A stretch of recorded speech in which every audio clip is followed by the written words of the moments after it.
Hey guys, so this is Nicole Van Tassel with I Explore Science, founder of I Explore Academy and this Facebook group. Thank you for tuning in today. So I am outside. Hopefully my internet connection is going to be okay with that. It is a pretty nice day here though, so I wanted to enjoy that. If you are watching, if you can drop a comment. I can't really see who's commenting. The system I use doesn't let me see that, but I can see like that there's comments, so that lets me know that you guys can actually hear me at least. So today we're going to be looking at using digital science notebooks for the NGSS. So I personally am a paper and pencil person. I think there's value in having students write down things and draw their ideas. And I personally, I'm always printing my stuff and I want to write it out. I want to see it on paper. That said, I think that the reality is that we need to consider that there's going to be periods of remote learning. There's going to be periods of remote learning that we're going to have to deal with next year, whether it's like a permanent kind of hybrid status or there is we start the year that way or whatever it is. Digital notebooks will allow us to continue to reach our students when we are in those periods of remote learning without having any sort of disruption. So if you're using digital notebooks when you're in the classroom, then it's not like, oh, we're creating a whole new process when we're out of the classroom. It's just going to add that consistency. So I think there's definite value in that. And I also think that, well, actually, I guess this is part of the presentation, but I think that it's going to open up ways for more multimodal ways of expressing ourselves, and our students can express themselves. So let's dive into digital notebooks. What we are going to be talking about is so the purpose of student notebooking, and as I said in the caption or whatever, it's not to record your notes, whether we might have done that approach in the past. That's not the point of notebooking in an NGSS classroom. And then we're going to look at a simple structure that you can use with any digital tool. So I'm not going to get into like the specific apps you can use in your Google Classroom, or if you're using Notability, this is the little tech thing you can do. What I'm looking at, and my area of expertise is not in all of those little tech apps and hacks and all of that. I'm still learning that stuff myself. My area of expertise is NGSS instruction, and I'm going to help you translate what we do in the classroom with the NGSS to an online setting. So we're going to be looking at like the big structure of how we're using our notebooks, how we can structure our notebooks so that we are supporting our NGSS and storyline approach, but in this online setting. So the actual tools that you can, build. So I'm going to give you the structure, and then your job is going to be to figure out like what tools work with the tools you have. So if you have Google Classroom, or if you have Notability, or so on and so forth. Okay, so I just wanted to make that clear as well. So let's go ahead and dive right in. Okay, so this is actually from a longer workshop we did in I Explore Academy. If any of you end up joining I Explore Academy, you can find the full workshop replay there. We did this last week as our live training for the month of May. So we got into more in depth looking at integrating into instruction, assessment, and how-to logistics. For time's sake here, we're going to stick to structure and organization. I'm only very briefly going to be looking at research, not going to go in depth into that, but I do want to just outline like why we're using notebooks, because that's going to inform how we should be using them. So why are we using notebooks? Our notebooks should not, they should be the place that students track and maintain information about their classroom investigations. They're the places that they are thinking about. They're their thinking spaces. So they're writing down their ideas. They are making sense of the content that they're exploring. They're revising those ideas. They might also be collaborating. So you can have students maybe working and recording others' ideas or incorporating others' ideas into their notebooks. Notebooking can also be a really good effective assessment strategy, because you can see how students' ideas have developed and changed over time. So that is something that's really, oh, I'm sorry, you can't see. Why can't you see my slide?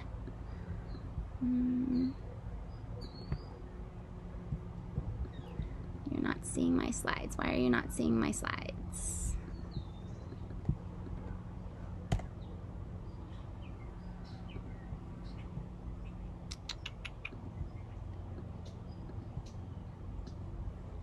Hold on one second. I want to make sure that you can actually see the slides and not the... Okay, wait, now you're seeing them. Okay. So why notebooks? Sorry about that.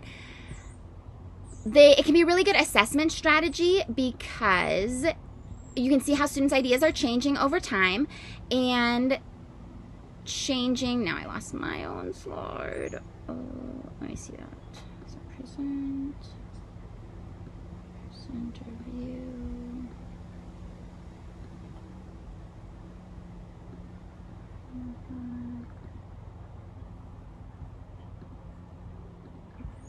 Where's my little present?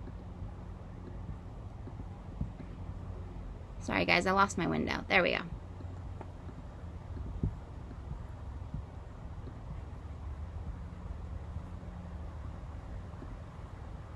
I apologize for these tech issues. I'm the worst. We've all been there, right?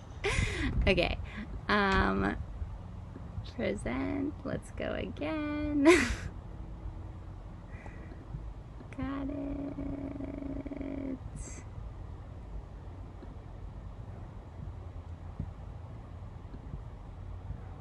I have to find it. Got this. Got it. Okay.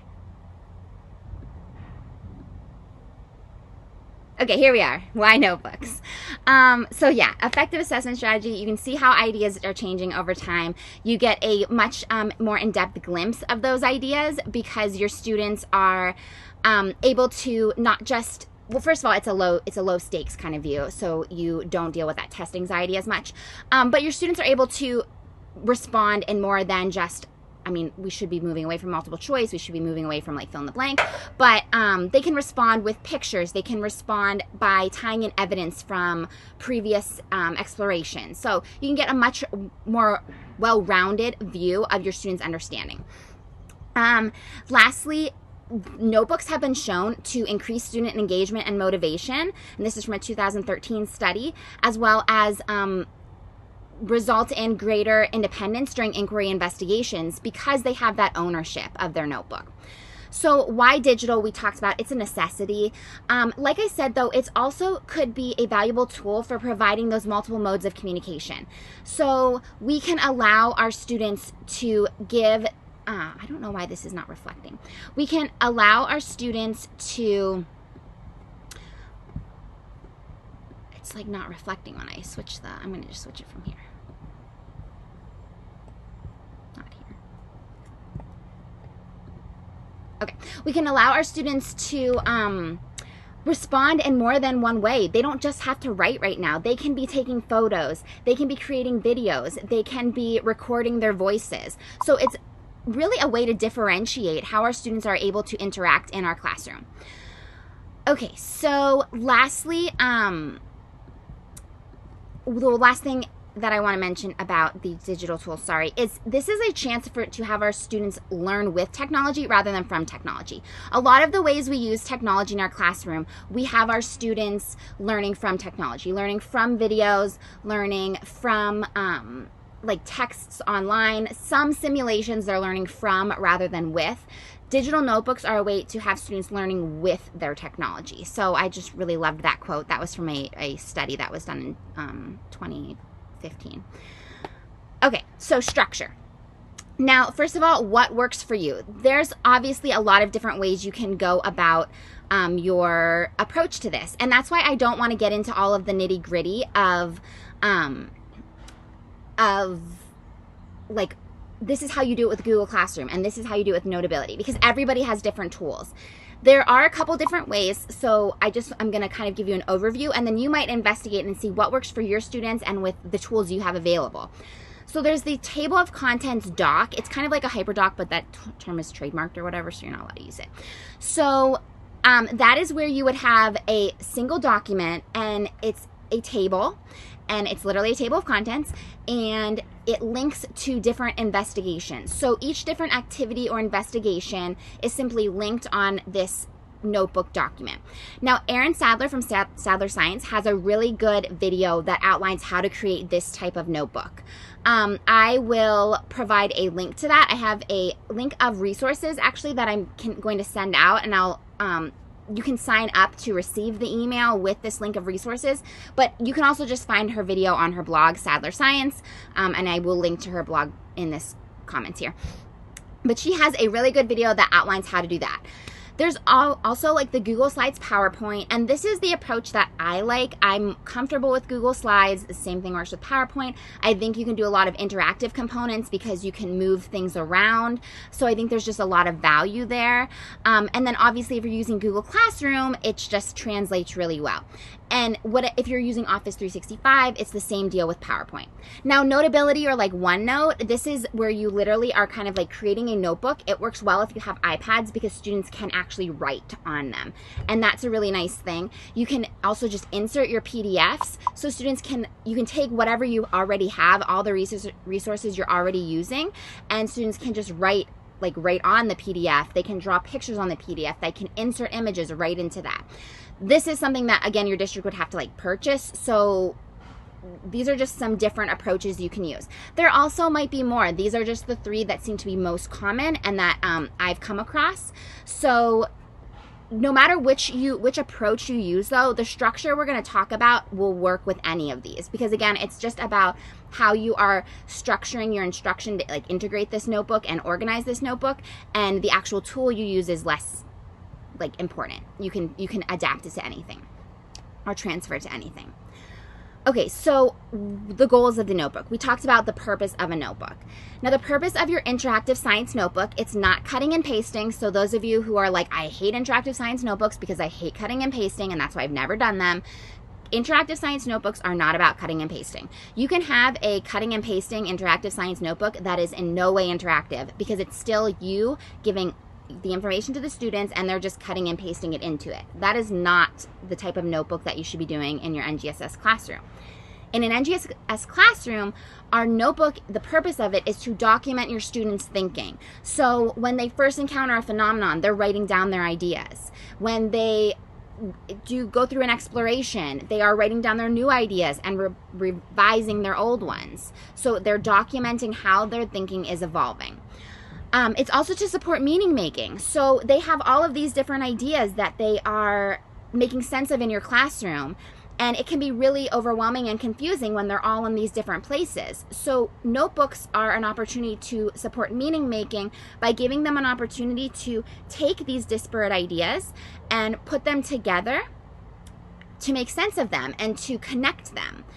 Notebooks are great opportunities to develop literacy, so to incorporate that writing in the classroom. You don't have to be doing like these big elaborate essays when you're writing in your science classroom. You can incorporate literacy through short summaries, through drawing diagrams, through analyzing data, and writing a quick like analysis of that data. And then again, tracking growth. They are amazing ways to just see, this is what my students thought at the beginning of the unit, and this is what they think now. So those are the goals of the notebook. The not goal of the notebook, oops, it's loading. Oopsies. The purpose of the notebook is not to become their new textbook. So this is the big thing. It's not about you just like putting in information. This is about students making sense of the information and then documenting their understanding over time. So a lot of times we think that we need to give all of our students the information and they have to put it in their notebook because it's a better version of the textbook. It's like the synthesized version of the textbook. And I was like that too, and that's how I thought about notebooking for a long time. But the reality is, like, we want our students to take ownership of their notebook and we want it to be theirs. If we want something like that, let's instead give them a class page that has all of that information. Let's give them a workbook that we've created. Let's create something that's ours that we've given them that has this information, if that's what we're looking for. But let's let their notebook be their notebook. So if we want to have our students like take ownership of their learning in their science classes, we really need to give them opportunities to take ownership.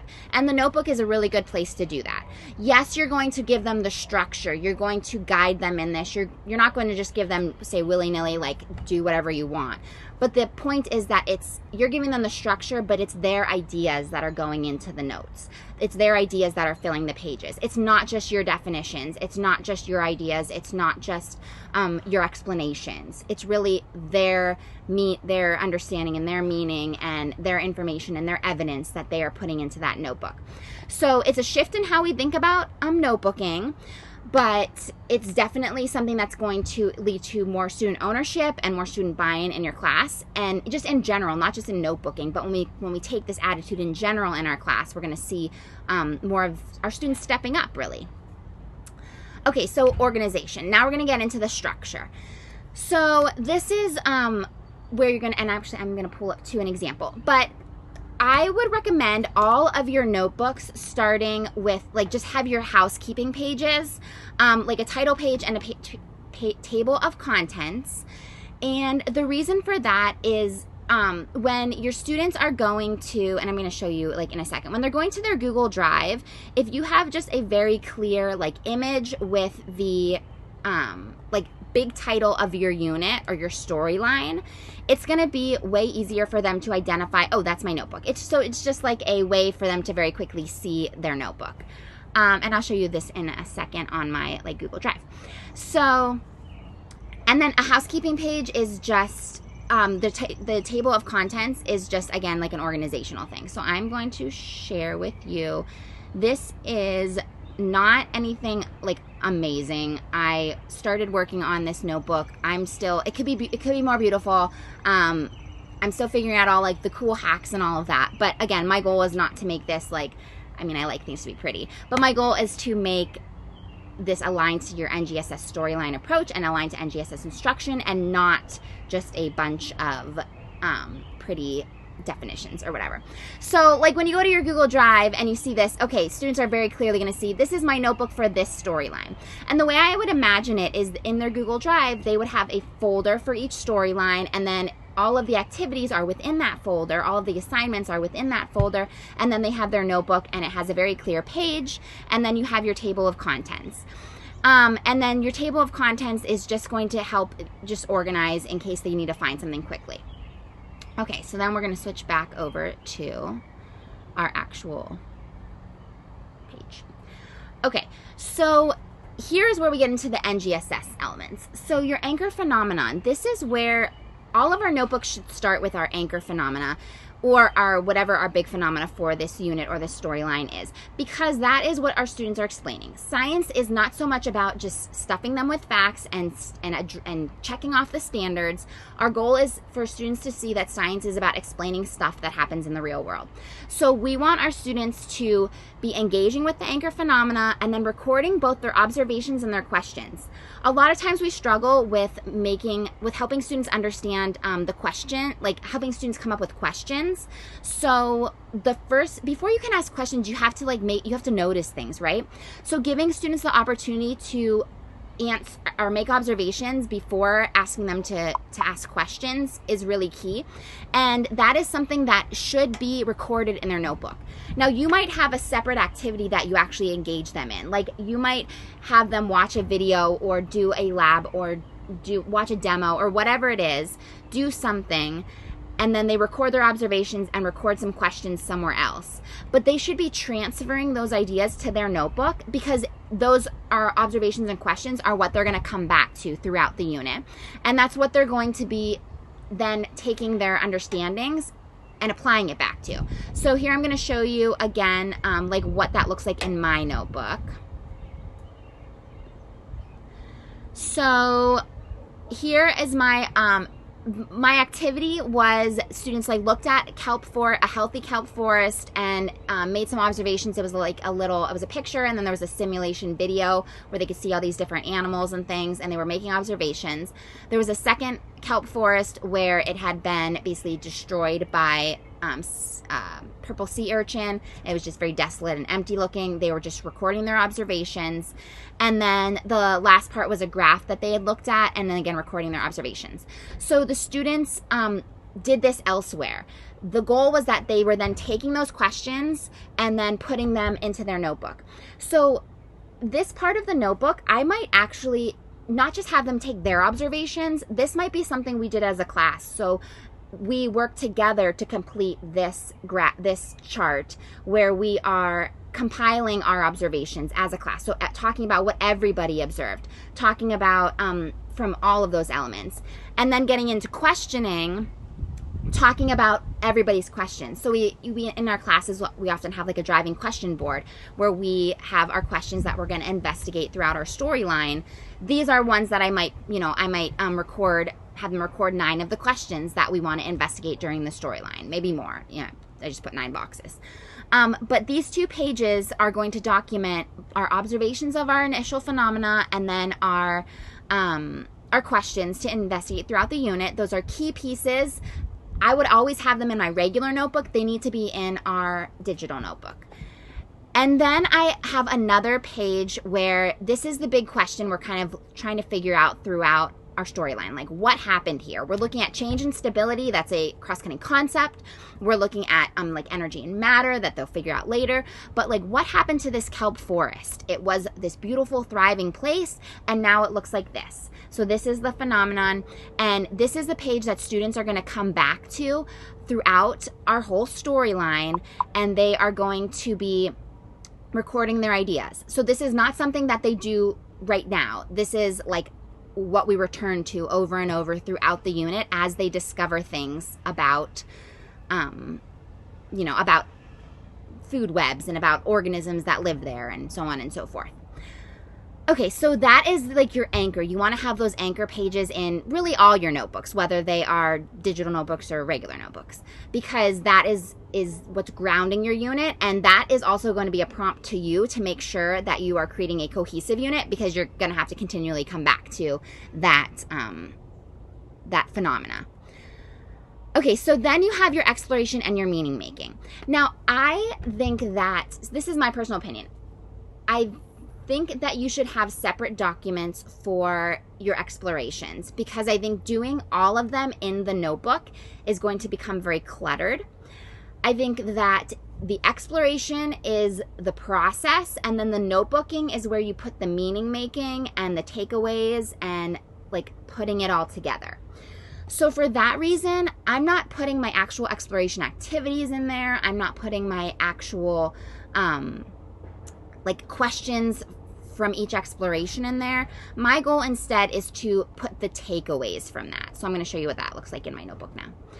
And again, this like could be definitely more beautiful, but we're not going for beauty right now. I love beautiful things, but we're not quite doing that. Okay, so in this activity, students they were reading.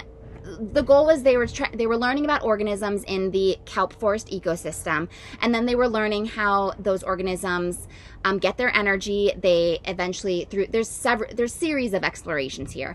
The first part is just like looking at the organisms, making observations, looking at how it gets its energy, looking at how those organisms connect to each other and how like energy moves through the whole system, and so on and so forth. So through the activity, and again, this would be done somewhere else, in a Google document, in a different slides exploration, on paper, whatever it is.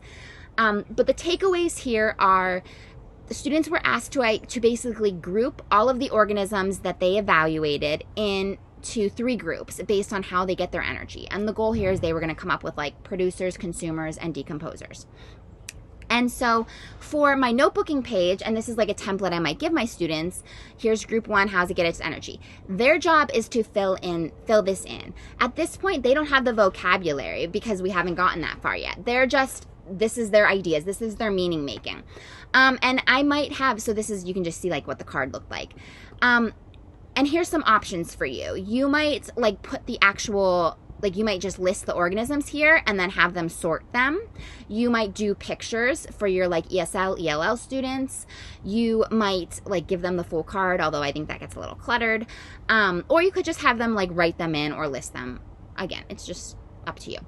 But they basically go through and then they are organizing it. And then this is when we would have a meaning-making discussion together. So they don't have the right vocabulary right now, or probably don't, but we are going to talk about it together. And there might be like some sort of lecture, there might be some sort of a video or a text or something that gives them that vocabulary. And then I would have them go back and revise their ideas. So they said, this first group, all of these organisms get their energy, they take energy from the sun and they make their own food. And I learned that because I read it on these cards. That's how I know. So then they read this text and they go back and they revise their ideas, and maybe they put a new box down here and they say all of these organisms are called producers. So they're going back and they're revising their ideas. We are not doing the whole exploration in our notebook, but we're putting our takeaways and we are adding to the ideas through our sense-making activities and sense-making discussions, if that makes sense. If you have any questions, you can pop them in. I can see your comments again, I think. Oh, I could not see your comments. Here we are. Yeah, I will post links to those studies. Can your TOC also be your anchor chart? I'm thinking of combining the two. Table of contents also be your anchor chart. I'm not sure what you mean by table of contents and an anchor chart. Explain to me what you mean by that. I'm not sure. I can't envision. I don't understand what you are thinking. I like the idea. I'm not sure what I can't envision what you mean. I'd like to know more. Yeah, if I'm going to drop a link and I'm going to send out an email with the resources, and then I'll send out an email with this document so you can sign up to get that. And then you can use this as a template or whatever you'd like. I'll put that in the comments when we're done. Okay, so now, sorry, I didn't see your questions before. They were hiding. Okay, so yeah, the meaning, the takeaways, all the meaning making happens there. I included a slide here that just says like review, because I want my students, if I had given them like this whole notebook, I would just like want them to stop and, okay, now we're going to go back and this is where we're going to like review things. This could be something different. Like this might be pause, it could be stop, it might not even exist, depending on if you only give your students a few slides at a time. Maybe you have a master copy that they like then copy in to their own notebooks later, however you want. I just put this there because this is my indication for students to, hey, stop, we need to go over this stuff together. You haven't learned the rest of the stuff yet, so don't go any farther. But then again, we move on to the next thing. So then we introduced, like, we're still working with the same phenomena, but now we have another exploration. So if you're using the 5E model, this is a great example of how it's not linear, because we went from engaging with the phenomena to explore to explain. We had the exploration with the field notes cards. We had an explain, whether it was a discussion or a text or whatever. But now we're coming back to explore. We're not really going on to elaborate or anything or even assess yet. We are now looking more at how energy is moving through the kelp forest. We looked at where organisms are getting their energy, but now we're actually tracking how it moves from one organism to the next, again, using those field notes cards. So this is something, again, they're doing the activity elsewhere, but they are doing the activity elsewhere, and they are then taking the takeaways, the meaning making, all of that here. So again, I just gave students, like, you can give them the names of the organisms. Like over here, I gave them names here. You can give them like just the pictures. I gave them some arrows. I gave them a sun. My goal was just to make it like a little interactive. If you're doing Notability, maybe you have them just draw it flat out. Maybe you have them find their own pictures. This is the stuff where you can probably find some like cool apps to do and cool things to do and make videos and all those things. But I was throwing this together for this workshop, and I just wanted to show you how you can have these takeaways. The goal is that you're not doing the exploration in your notebook, you're putting your takeaways here. And as for like sign up, so I'm going to have a link. I'm emailing out the list, and I'm not going to like type all your emails into my email. So there'll be a link where you can sign up to get the email, and then I'll just email it out to this resource out to my email list. And if you want to unsubscribe after that, you're welcome to stay on for NGSS stuff or unsubscribe. But it's just way easier than me like typing in everybody's individual email. Okay, so do you give students all these slides at the beginning, or do you give them a few at a time? If so, how do you do that? So I think if you could give them all at the beginning, I think that would be hard to do. I think that would be overwhelming for students. I think it would confuse them. I think you'd have students who rush ahead and don't go through the right explorations. That said, if you did it carefully and you could if you had your whole unit complete, you had all your explorations done, you could really have a self-paced classroom where students could have the whole notebook ahead of time and work through explorations on their own, but that would be a lot. So my recommendation would actually give it to them in like clumps. I would recommend having like a master template that students have access to that you would add the slides to over time. And it's very easy to, all you have to do to add a slide is students would like go into your master template where they would have view only access. You would copy it. If you're already on the list, you don't have to do anything, right? If you're on my I Explore Science list, you'll just get an email like later today or tomorrow that'll have this in there for anybody who's interested. So it's like super easy, and actually the links of resources I'm going to send out has like a YouTube video that shows you how to do this. So I would probably share that with my students, but you literally just like go here, you copy the slide from like one, pretend this is our master template, you copy it, you then go and you open your own, like, here's my other exploring light spectra. Let's say this is my Kelp Forest is my master, exploring light spectra is my my student notebook. And I mean, you literally just like click here and you do Control V and it pastes it in, and that's how you add it. And you just like say do not link. So it's super easy, and that's something that you would just teach your students how to do so that they know, hey, I'm releasing your next set of slides, copy, slides 3 through 6 into your notebook. Obviously, you're going to have to teach them how to do this. These are new procedures we're going to have to like train our students to do. But they're the same as just like if we train them to do any kind of procedures. So it's just a new skill. I wouldn't recommend trying to do everything at once, like train them to do all of these things slowly so that we're not overwhelming them. But again, it's just another skill that we can teach them to do. And that one is not a hard one to learn. Okay, so after you have your like explorations, your meaning making, you're putting your takeaways, you always want to give them opportunities. So your formative assessments, where you're going to be transferring to new phenomenon and then also tying back to your anchor. So for transferring to new phenomena, I included this slide here where students can watch this like short video of a lion killing a wildebeest. It's kind of like hard to watch, so I was trying to find a video that was kind of not gruesome, but it was, I don't know, this was the least gruesome one I could find, but also I wanted to show, like, in case students don't know lions eat wildebeest, I'm gonna put the video there, I don't know, but the goal is that now students are applying what they learned about how organisms get their I'll post the link and then you can just enter your email and you'll get the email. So just don't worry about it. Once we're done, I'll post that link. So I would give students, this is their opportunity to transfer their knowledge, and this is a formative assessment. So how do students get their energy, or how do organisms get their energy? Now we're looking at a different ecosystem. They have the photograph, they have the video to draw from, describe how these organisms obtain the energy they need to survive, use scientific terminology. My goal is that they are going to take everything they learned about like the food webs, about decomposers, producers, consumers, all of that, and put it together here. Now you could always have them, instead of recording your responses here, if you want them to submit their responses, they could like download the slide and submit it to you as like an image. They could download it as a PDF, submit it. They could enter it on a Google form. Maybe you don't have this here. Maybe you have a link to a Google form. Maybe you have them write it there, because I think there's value in having them write it in their notebook, but then maybe also copy it into a Google form. Maybe they share their whole notebook with you and you do your assessment there. That is a whole nother topic, and I don't want to spend too much time on assessment because we are already pushing it's after 1 o'clock. But there's different ways you could do that, but you always want to have your students transfer what they learned to a new phenomenon.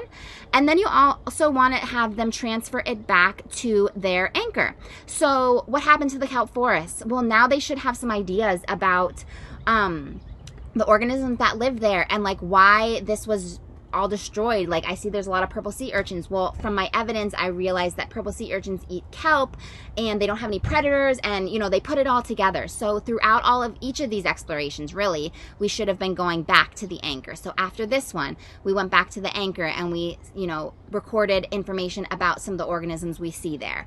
After the food webs one, we went back to the anchor, so on and so forth.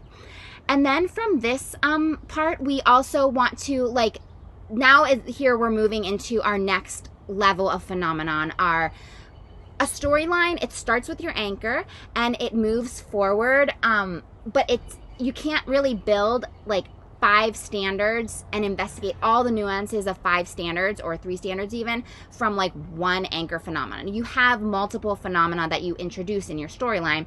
So this is how we're moving into our next phenomenon. Here's like a little Elodia plant and you can see the little bubbles on it. Maybe there's a class demo or whatever. We, said in our previous learning activities that plants get their energy from the sun, but like, what does that mean? How does that work? So now we're getting into our next instructional sequence, looking at photosynthesis and respiration and all of that. And this is going to enrich our understanding of food webs and really where all of this energy is coming from, the movement of matter and energy, and all of that. So that's literally just like we just build our notebook by introducing our next level of phenomenon into the notebook at this point. So that's like basically the gist. So I'm glad this was helpful in getting your head around digital notebooks and how to structure it for an NGSS unit. Again, we're not just creating textbooks. The goal is that this is really documenting your students' thinking. And again, you might see down here, I have some notes like vocabulary page. There's nothing wrong with including some of those, pages within here. Like maybe after, this one we did our groups here, maybe students insert a vocabulary page where they have like actual definitions, and maybe they go find some examples, and maybe they go find some videos that give you information about the examples. I don't know. There's nothing wrong with doing those things too. The goal is just that, again, it's always your students' ideas go in first, and then you're always building from your students' ideas. So I didn't come in and give them producer, consumer, decomposer right away. No, the goal was that through the exploration, they identified those groups, the concepts of those groups, and then building from their ideas, then I added the vocabulary, and then they can like build from that. So that's all I have for you. Again, I'm going to post a link right now to, it's just I Explore Science updates, and it just adds you to the email list. I'm going to just send out an email to everybody on the list that's going to have like a replay where you can easily access a replay of this video, so you can watch it like again if you want. You can fast forward and do whatever you want. It will also include a link to this Kelp Forest notebook, and then it'll include a link to some resources, some like YouTube videos that I've like a lot of the how-to logistical stuff. Again, this is just like a snapshot of the full workshop that is in iExplore Academy. If you are looking for help transitioning to the NGSS, or like putting the NGSS into practice, developing your NGSS curriculum, that's what iExplore Academy is all about. It's literally, it walks you through how to create your NGSS curriculum and actually teach in 3 dimensions. And it gives you that like human support, as well as all the workshops, the step-by-step guides, the organizers, some sample storylines, all of that. So if you have questions about iExplore Academy, please reach out. And yeah, so I will post the link below. And yes, if you if you just like are hopping on, there will be a recording. I mean, you can watch it here in the Facebook group, but I will also post it so that it's a little bit easier to watch. You don't have to be on Facebook to watch it. So, and I will send that out in an email soon. If you have any questions, again, you can continue to post them, and I'll like hop in and answer them. But I will chat with you guys later. Thanks so much for attending today, guys. And I hope this was helpful in getting started with some ideas for digital notebooking. And I'd love to hear like your actual, if you are using digital notebooks and you have like some, like tech hacks, that kind of stuff that, like I said, is not necessarily my area of expertise. Like, this app is great, or this is a way that you can do this cool thing in the Google Slides. Like, definitely share that, definitely post that. All right, I will catch you guys later.